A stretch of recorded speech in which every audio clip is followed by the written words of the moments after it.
আপনারা অনেকেই gig clickers account করার সময় এই সমস্যার সম্মুখীন হয়ে থাকেন।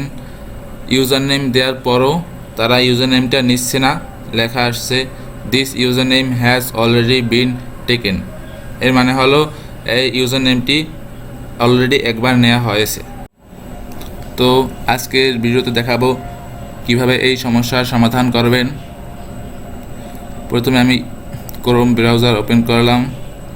এই যে আমি যখন অ্যাকাউন্ট করতে গেছি, আমি সব কিছু ঠিকভাবে দেওয়ার পরও এই যে ইউজার নেম খান দিছি, এই রেজিস্টার নাও, এই যে এটা নিচ্ছে না, অলরেডি বিন টেকেন এই লেখাটা আসছে, অলরেডি একবার নেওয়া হয়েছে। এই পাসওয়ার্ড দিলাম, এই নিচ্ছে না। আমার এখানে ইমেইলেও একটু সমস্যা আছে, তার কারণ আমি এই ইমেল দিয়ে আগে একটা অ্যাকাউন্ট করছিলাম। আর এই সমস্যা আপনাদের হবে না, কারণ আপনারা যেহেতু নতুন অ্যাকাউন্ট করছেন। এখন কীভাবে আনকমন ইউজার নেম পাবেন সেটা দেখিয়ে নিই। চ্যাটজিপিটির কাছে চলে আসবেন, এই যে এআই,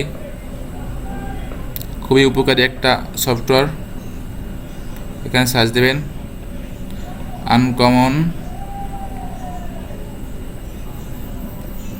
আনকমন ইউজার নেম লিখে সার্চ করবেন, তো দেখবেন আপনাকে অনেক ইউজার নেম দিয়ে দিয়েছে। এখান থেকে যে কোনো একটা কপি করে নেবেন। এই আমি 2 নাম্বারটা কপি করে নিলাম। এবার গিগ ক্লিকার্সে এসে ইউজার নেম এখানে পেস্ট করে দিবেন। এবার আই এগ্রিতে ক্লিক করে রেজিস্টার নাওতে ক্লিক করবেন। এই যে নিয়ে নিছে। এবার কিন্তু আর সেই লাল যে লেখাটা আসছিল সেটা কিন্তু আসে নাই, তার মানে ইউজার নেম নিছে। আর আমার জিমেলে প্রবলেম থাকার কারণে আমার এই জিমেলটা নেয়নি। আপনারা একটি ফ্রেশ জিমেল দিবেন, তাহলে আপনাদের অ্যাকাউন্টটা হয়ে যাবে।